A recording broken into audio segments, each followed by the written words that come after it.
Hello everyone, welcome to Gurumer Classes, your ultimate destination for clearing doubts and mastering the subject.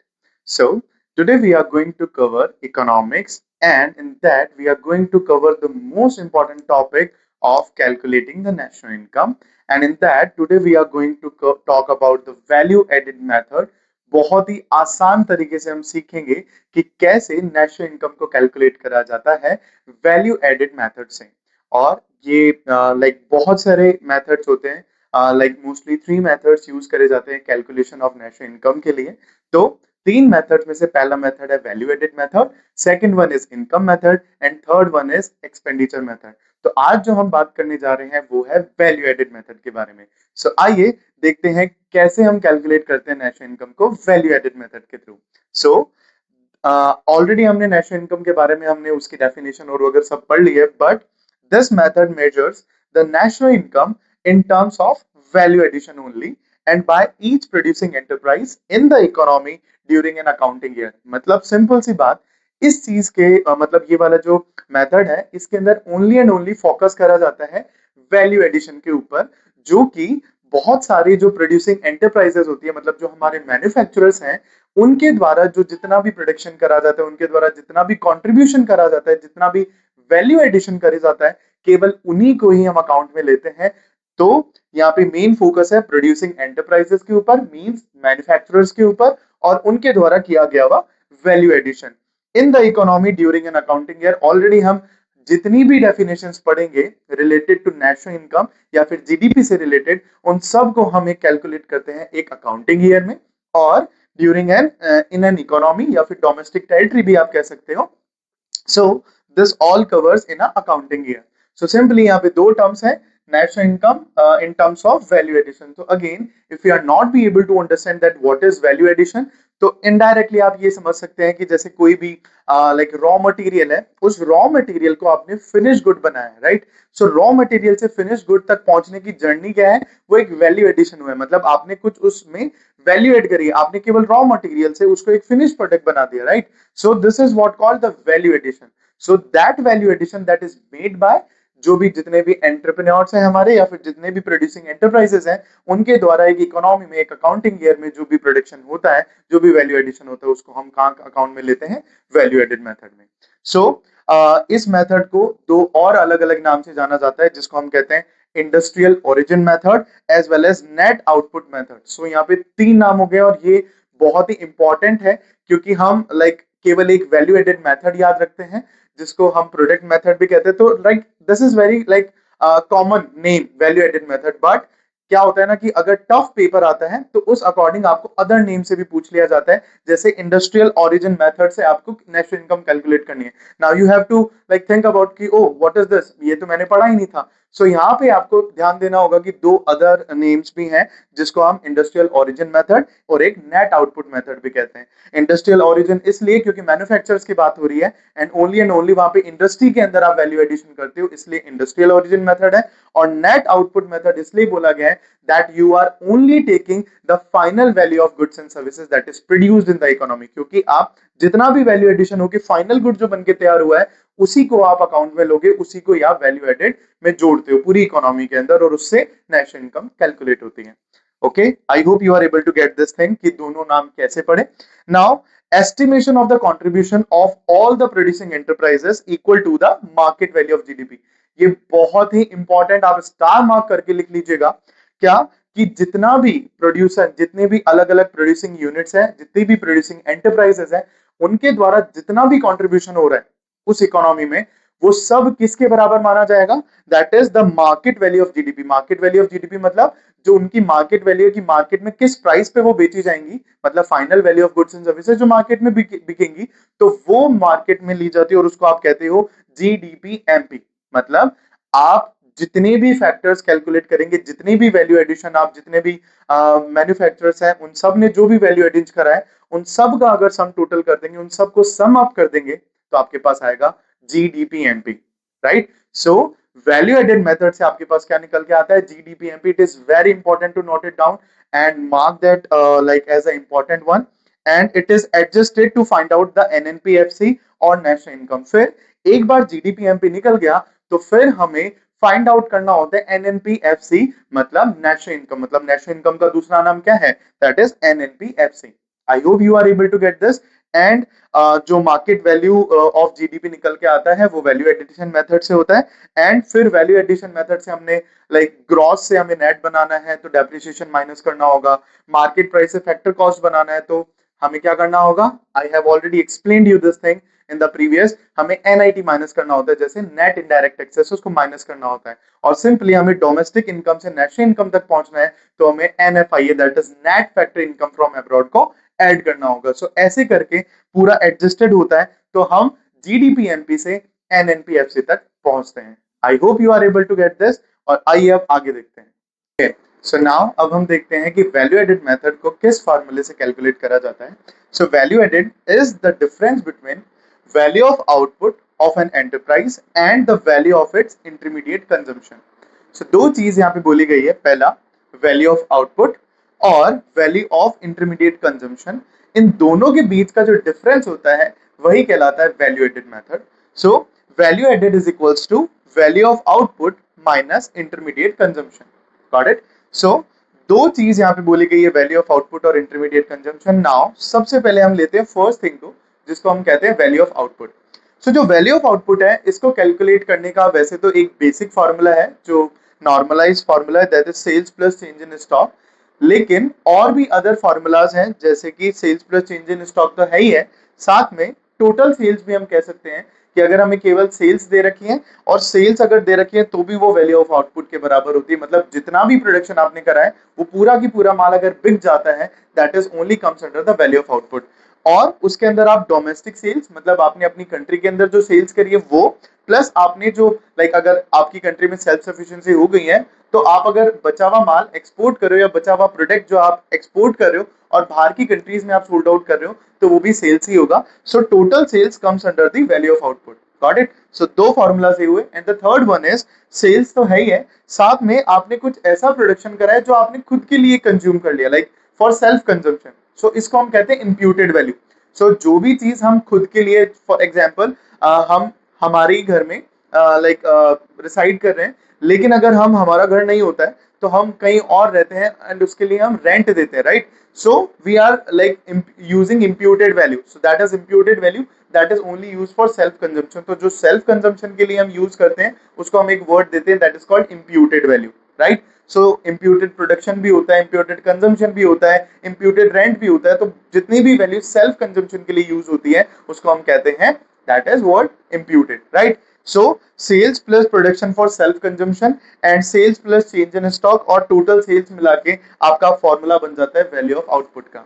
सो एक चीज हमारी यहाँ पे clear होगी कि वैल्यू ऑफ आउटपुट क्या होती है, मतलब टोटल सेल्स, जितना भी माल आपने बेचा प्लस जो माल आपका अनसोल्ड रह गया, that is change in stock. तो दूसरा पार्ट जो है चेंज इन स्टॉक, उसका फॉर्मूला क्या होता है? उसका फॉर्मूला होता है closing stock minus opening stock. जितना माल आपके पास लास्ट में बचा माइनस जितना लाइक जो प्रोडक्शन है वो आपने स्टार्टिंग में जो भी प्रोडक्ट जो आपने अपने पास रखा था सोल्ड आउट करने के लिए उसको आप माइनस करते हो, मतलब क्लोजिंग स्टॉक में से ओपनिंग स्टॉक माइनस करते हो तो आपके पास आ जाता है क्या? Change in stock. और चेंज इन स्टॉक को आप सेल्स के अंदर अगर आप ऐड कर देते हो तो आपके पास वैल्यू हो जाती है वैल्यू ऑफ आउटपुट की। It is very important to note it down.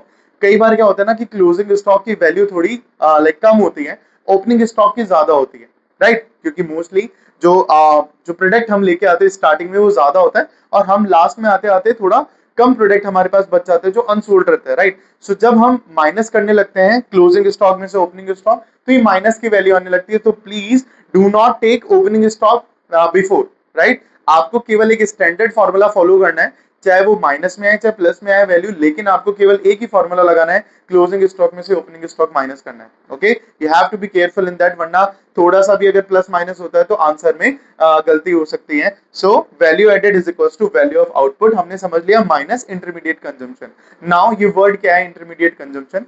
Intermediate consumption like कह सकते हो आप रॉ मटेरियल की कॉस्ट जो लग रही है, मतलब जितना भी प्रोडक्शन आप वैल्यू एडिशन में कर रहे हो, जो भी आपने वैल्यू एडिशन करा उसके अंदर जितनी भी कॉस्ट इनकर्ड हुई है उन सबको आप क्या बोलते हो? Intermediate consumption, right? So it is just you can say the cost of inputs, the cost of inputs that is like used while making the value or doing value addition. So simply intermediate consumption is the cost of raw material or the cost which is incurred on the production of goods, right? So जब आप value of output में से cost minus कर देते हो, मतलब intermediate consumption minus कर देते हो, तो आपके पास आ जाता है वैल्यू एडेड। और जितना भी वैल्यू एडेड होता है पूरी इकोनॉमी में, उसको आप किसके इक्विवेलेंट मान लेते हो?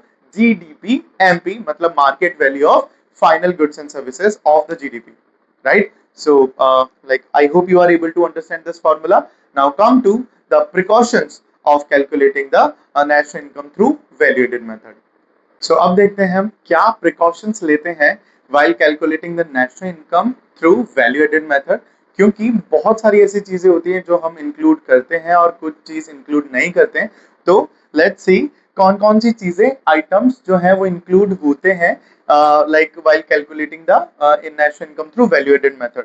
So जितना भी कमीशन अर्न होता है, like the commission which we are going to earn on the purchase and sale of second hand goods, या फिर कोई भी चीज हम बेच रहे हैं तो उसके अंदर अगर हमें कोई कमीशन या फिर कोई भी चीज हमें मिल रही है, ब्रोकरेज या फिर एनीथिंग एल्स, तो उस कमीशन को हम इंक्लूड करते हैं। नेक्स्ट चीज, own account production of goods of the producing unit, मतलब जो खुद की यूनिट्स यूज होती है। जैसे फॉर एग्जांपल एक कार प्रोड्यूसिंग कंपनी है और वो कार मैन्युफैक्चर करते हैं, बट वो उसी कार को, अपनी ही कार को यूज कर रहे हैं अपने एम्प्लॉयज को ड्रॉप करने में या फिर उन सर्विसेज के लिए। सो वो एक तरीके से आप इंप्यूटेड कर रहे हो, राइट? आप खुद के सेल्फ कंजम्पशन के लिए वो कार यूज कर रहे हो। अदरवाइज अगर वो कार आप अपने सेल्फ कंजम्पशन के लिए यूज नहीं करते तो आप कहाँ देते हो उसको? मार्केट के अंदर वो बिकती और उसकी आपको वैल्यू मिलती, प्राइस मिलती, और उसको आप वैल्यू एडिशन करते, आप उसका इकोनॉमी में, नेशनल इनकम में अंदर आप इंक्लूड करते, राइट? सो इसलिए वो भी चीज यहाँ पे इंक्लूड होती है, like own account of production, जो आपने लाइक ऐसी गुड्स जो आपने प्रोड्यूस कर रहे हैं खुद की यूज करने के लिए। नेक्स्ट चीज, like imputed value of production for self consumption, मतलब आपने वो गुड्स को प्रोड्यूस करा है जो आप खुद के लिए कंजम्पशन करेंगे, सेल्फ कंजम्पशन करेंगे, तो उसको आप कहते हो imputed value of production of goods, self consumption. Next, the imputed rent of the owner occupied house. Again I have explained you कि अगर हम जिस हाउस में रहते हैं वो हमारा है, बट अगर हमारा हाउस नहीं है तो हम किसी और जगह पे रहते हैं और उसके लिए हम रेंट पे करते हैं, राइट? सो हम हमारे हाउस का रेंट पे नहीं कर रहे, that is called imputed value. So imputed rent of the owner occupied house is also to be included while calculating the value added method, national income through value added method. So ये चारों चीज आपको include करनी है। क्या क्या? आप फिर से ध्यान दीजिएगा, commission earn, next one is own account of production, third one is imputed value और imputed value of production for self consumption, और एक imputed rent, राइट? सो ये चार चीज को इंक्लूड करना है। Now what are the things that to be excluded, ये बहुत इंपॉर्टेंट है, ध्यान से देखिएगा कि कौन कौन सी आइटम्स को हम एक्सक्लूड करेंगे while calculating the national income through value added method. So value of sale and purchase of second hand goods, ये कि ये आपको लिख के आना है, क्योंकि हम कई बार क्या करते हैं, the sale and purchase of second hand goods, मतलब ये नहीं होगा सेल एंड परचेज नहीं, the value of the sale and purchase of second hand goods, उसको आप एक्सक्लूड करते हो, मतलब उसको नहीं लेते हो, क्योंकि सेकंड हैंड गुड्स का ऑलरेडी जब फर्स्ट टाइम आपने सेल और परचेज करा है उसको आप नेशनल इनकम में कैलकुलेट कर चुके हो, राइट? बट अगर आप दूसरी बार भी करोगे तो ये problem of double counting arise हो जाती है। सो डबल काउंटिंग की प्रॉब्लम क्या होती है? Like when you calculate the value और when you include the value of a particular product two और more times in the national income, जिससे क्या होता है कि एक एक्चुअल पिक्चर सामने नहीं आती है। सो वो प्रॉब्लम बहुत ज्यादा बढ़ती बढ़ती आपको एक अलग पिक्चर शो करती है, बट एक्चुअल थिंग कुछ और है। So this is called the problem of double counting. So double counting means you are counting the value of a single product more than twice, right? So value of sale and purchase of second hand goods को आप exclude करते हो। Next is the value of intermediate goods. हमने example और formula पढ़ा है कि value added is equals to value of output minus intermediate consumption. आपने माइनस करा इंटरमीडिएट कंजम्पशन, तो वही ये कह रहा है कि वैल्यू ऑफ इंटरमीडिएट गुड्स को आप माइनस करते हो, मतलब वैल्यू ऑफ रॉ मटेरियल या फिर इनपुट्स जो भी आपने यूज करा है, तो उनके ऊपर खर्च होने वाला कोई भी पैसा है वो आप एक्सक्लूड कर देते हो, उसको आप माइनस कर देते हो, right? And next one is services for self consumption. ये बहुत इंपॉर्टेंट पॉइंट है। अभी आपने यहां देखा कि जितने भी गुड्स का इंप्यूटेड था तो वो सब तो आप इंक्लूड कर रहे हो गुड्स का, लेकिन सर्विसेज का, सर्विसेज फॉर सेल्फ कंजम्पशन, वो आप एक्सक्लूड करते हो, वो आप इंक्लूड नहीं करते हो। एंड सिंपली इसका एक रीजन है, because it is very difficult to find out the actual market value of it. क्योंकि हम एग्जांपल से मैं समझाता हूं कि अगर हाउस वाइफ अगर कोई वर्क कर रही है, इंप्यूटेड है, राइट? हमारे खुद के लिए कर रही है, तो आप उसकी कितनी वैल्यू आप उसको प्रोवाइड करवा दो, सो कि it is very difficult to identify और to calculate the actual value of it. That is why the services for self consumption आप एक्सक्लूड करते हो, आप इंक्लूड नहीं करते हो नेशनल इनकम के अंदर जब आप वैल्यू एडेड मेथड से नेशनल इनकम कैलकुलेट करते हो. And last one is the value added addition related to the illegal activities. मतलब कोई भी वैल्यू एडिशन हो रहा है इलीगल एक्टिविटीज के थ्रू या फिर इलीगल एक्टिविटीज को प्रमोट करने के लिए, तो उसको भी आप इंक्लूड नहीं करते because it is illegal. So how it is possible to include in the national income. So वो एक्चुअल पिक्चर आएगी नहीं और आप अपनी इकोनॉमी में गलत एक्टिविटीज को प्रमोट नहीं कर सकते, इसलिए आप वो भी चीज को एक्सक्लूड करते हो. Right. So these are the precautions. Again what are to be excluded, please note it down: the value of sale and purchase of second hand goods, value of intermediate goods, services for self consumption, and last one is value added related to the illegal activities. तो ये चीजें exclude होती हैं. Total मिला के हमारे पास 8 precautions हो चुके हैं. सो प्लीज इस चीज को नोट डाउन कर लीजिएगा और लर्न कर लीजिएगा, क्योंकि प्रिकॉशंस के ऊपर सीधा सीधा क्वेश्चन पूछा जाता है कि give any 4 precautions of like value added method while calculating the national income. Right. So here we have like the precautions as well. So जो हमने बात करी थी प्रॉब्लम ऑफ डबल काउंटिंग की, I have already explained you that thing. But उस problem को solve कैसे करा जाता है, कि आप कैसे उस प्रॉब्लम को सोल्व करोगे. सो दो मेथड को यूज करके, या तो आप total product final product method use कर लें कि जितना भी मेरा फाइनल आउटपुट बनके तैयार हुआ है केवल मैं उसको नोट डाउन करूंगा या फिर उसको इंक्लूड करूंगा नेशनल इनकम में. या फिर दूसरा वैल्यू एडेड मेथड को आप यूज करो कि जितना भी इकोनॉमी में बस वैल्यू एडिशन हो रहा है, जितने भी मैन्युफैक्चरर्स है उनके द्वारा, उन सबको अगर मैं इंक्लूड करूंगा only and only value addition. केवल अगर उस चीज को आप इंक्लूड कर रहे हो उसके अंदर क्या हो रहा है, इंटरमीडिएट गुड्स का कंजम्पशन नहीं आ रहा. राइट. आप इंप्यूटेड वैल्यू नहीं ले रहे हो. Right. So these things are to be excluded. So only and only अगर आप वैल्यू एडेड को इंक्लूड कर रहे हो या फिर टोटल फाइनल आउटपुट जो आपका बनके तैयार हो, और अगर उन मेथड्स को आप यूज कर रहे हो और कैलकुलेट कर रहे हो नेशनल इनकम को वैल्यू एडेड मेथड के थ्रू, तो सिंपली आप अवॉइड कर सकते हो the problem of double counting. So I hope you are able to understand the value added method of calculating the national income. So simply here we are done with it. And if you have any doubts, you can comment me in the comment section as well. So thank you so much. Please do like, share and subscribe my channel so that मेरे को एक motivation मिलता रहे, मैं आगे ऐसे ही आपको easy language में topic समझाता रहूं और आपके लिए videos लाता रहूं. Thank you so much. Have a good day.